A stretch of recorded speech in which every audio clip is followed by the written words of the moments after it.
1 லட்சம் 2 லட்சம் இல்லங்க 10 லட்சம் கிலோ தங்கம் ஒரு அரண்மனைக்கு அடியில புதைச்சு வச்சிருந்த விஷயம் தெரிஞ்சது. 2013 உத்தரப்பிரதேசம் உன்னாவ் டிஸ்ட்ரிக்ட்ல டவுண்டியா கெரா அப்படிங்கிற கிராமத்துல இந்திய தொல்லியல் துறை ஒரு பெரிய டீமோட வந்து இறங்குறாங்க. 19ஆம் நூற்றாண்டை சேர்ந்த ராஜா ராவ் ராம் பக்சிங் அப்படிங்கிற ராஜா வாழ்ந்த அரண்மனையில ஒரு குறிப்பிட்ட பகுதியில தோண்ட ஆரம்பிக்கிறாங்க. அந்த கிராம மக்களும் பரபரப்பா அங்க வந்து என்ன நடக்குது அப்படின்னு பாக்குறாங்க. அந்த அரண்மனையை சுத்தியும் போலீஸ் பாதுகாப்பு பலப்படுத்தப்பட்டு பொதுமக்களை அரண்மனையை நெருங்க விடாம பாத்துக்கிறாங்க. ஏன்னா அரண்மனைக்கு அடியில அந்த ராஜா புதைச்சி வச்ச 1000 டன் அதாவது 10 லட்சம் கிலோ தங்கம் அத்தனையும் இந்திய அரசு கைப்பற்றணும். அதுல 1 மில்லி கிராம் கூட பிறர் கைக்கு போயிடக்கூடாது. பொதுமக்களுக்கு ஒரே அதிர்ச்சி. நேத்து வரைக்கும் கேட்கறதுக்கு ஆள் இல்லாம கிடந்த இடம், அந்த கிராம மக்கள் மலைக்கு கூட ஒதுங்காத இடம். இப்படி 10 லட்சம் கிலோ தங்கம் அந்த அரண்மனைக்கு அடியில இருக்கிற விஷயம் மட்டும் தெரிஞ்சிருந்தா அவங்க சும்மா விட்டுருப்பாங்களா என்ன? ஆனா தெரியலையே. தங்கம் இருக்கிற விஷயம் கிராம மக்கள் கிட்ட வராம தொல்லியல் துறை காதுக்கு போயிடுச்சு அப்படின்னு திருவிளையாடல் படத்துல வர்ற நாகேஷ் மாதிரி புலம்பாதவங்களே இல்ல. விஷயம் கேள்விப்பட்டு மீடியா வந்தாச்சு. நார்த் இந்தியா முழுக்க அந்த விஷயம் வைரல் ஆகிடுச்சு. அந்த ஊர்க்காரங்க தூங்க கூட இல்ல. தங்கம் கிடைச்ச செய்தி எப்ப வரும் அப்படின்னு காத்துக்கிட்டு இருந்தாங்க. வீட்டுக்கு போய் சாப்பிட்டு வந்து அங்கேயே டேரா போடுறதுமா இருந்தாங்க. ஒரு வழியா ஒரு 4 வாரம் போச்சுங்க. இந்திய தொல்லியல் துறை அதிகாரிகள், ஊழியர்கள், வேலையாட்கள் அப்படின்னு எல்லாருமே வண்டி ஏறி கிளம்பிக்கிட்டு இருந்தாங்க. இவங்க கிளம்பிட்டாங்கன்னா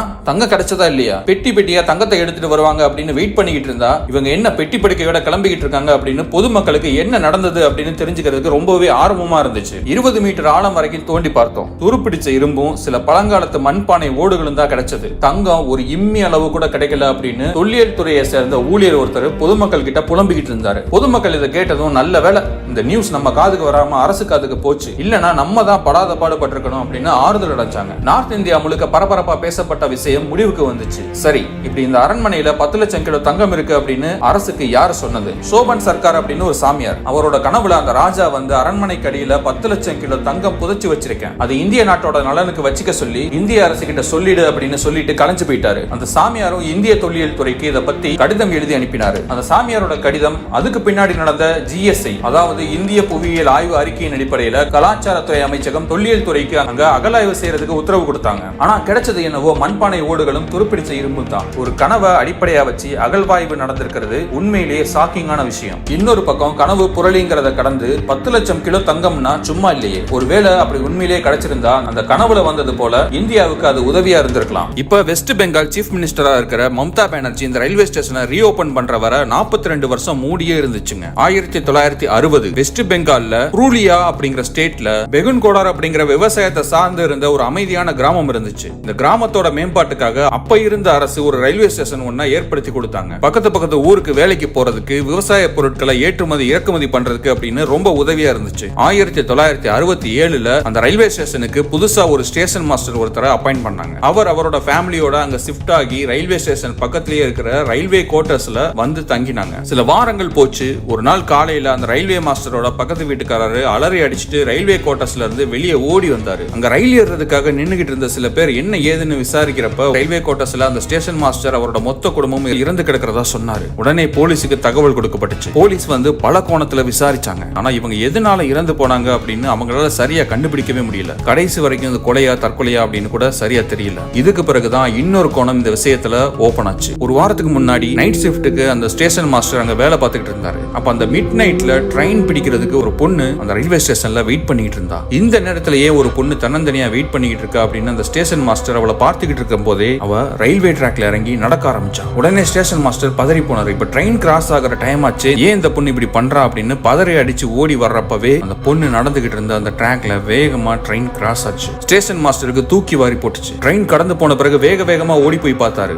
ஆனா அங்க எந்த பொண்ணும் இல்ல. அவர் ரொம்பவே ஷாக் ஆகி போனாரு. அடுத்த நாள் காலையில இதை பத்தி தன்னோட வேலை பார்க்குற ஸ்டாஃப் கிட்ட சொன்னாரு. அந்த ஸ்டாஃப் ஊருக்குள்ள இருக்கிறவங்க சில பேரை கூட்டிட்டு வந்து அந்த ஸ்டேஷன் மாஸ்டர் கிட்ட பேச வச்சாங்க. அவங்க நீங்க சொல்ற அடையாளத்துல எந்த பொண்ணும் ஊருக்குள்ள இல்ல, ஒருவேளை நீங்க சொல்ற மாதிரி நடந்திருந்தா வீட்டுல இருந்த பொண்ணை காணோம் அப்படின்னு தேட ஆரம்பிச்சிருந்திருப்பாங்க. நீங்க சொல்றத பார்த்தா அவர் ரியல் பொண்ணா இருக்க வாய்ப்பில்லை, எதுக்கும் நீங்க ஜாக்கிரதையா இருங்க அப்படின்னு சொல்லிட்டு அங்க இருந்து கிளம்பி போனாங்க ஊர்க்காரங்க. அங்க இருந்து 2 வாரத்திலேயே ரயில்வே குவார்டர்ஸ்ல அந்த ஸ்டேஷன் மாஸ்டர் அவரோட மொத்த குடும்பமும் இறந்து கிடந்தாங்க. இதுக்கு பிறகுதான் விஷயம் பூதாக பூதாகரமாச்சு. இப்ப அந்த நடுநிசி சம்பவத்தோட இந்த சம்பவம் பின்னப்பட்டு கண்ணா பின்னான்னு கதைகள் பரவ ஆரம்பிச்சது. ரயில்வே ஸ்டேஷனை மக்கள் தவிர்க்க ஆரம்பிச்சாங்க. இந்த வேலை பார்த்த ஸ்டாஃப்ஸ் ஆரம்பத்துல நைட் ஷிஃப்ட் வேணாம்னு சொன்னாங்க. கொஞ்ச வாரத்திலேயே வேலையை விட்டு நின்னுட்டாங்க. கொஞ்சம் கொஞ்சமா ரொம்ப ஷார்ட் பீரியட்லயே அந்த ரயில்வே ஸ்டேஷன் கைவிடப்பட்டுச்சு. அந்த ஸ்டேஷன் பக்கம் போறதையே அந்த கிராம மக்கள் மொத்தமா தவிர்த்தாங்க. அந்த ஸ்டேஷனை ட்ரெயின் கிராஸ் பண்றப்ப ட்ரெயின்ல இருக்கிற பேசஞ்சர்ஸ் எல்லாரும் விண்டோவை க்ளோஸ் பண்ணிப்பாங்க. இப்படியே 42 வருஷமா அந்த ஸ்டேஷன் கைவிடப்பட்டிருந்துச்சு. இதனால அந்த ஊர் மக்களுக்கு பல சிரமங்கள் இருந்துச்சு. இவ்வளவையும் கடந்து ஒரு நாள் அந்த ரயில்வே ஸ்டேஷனோட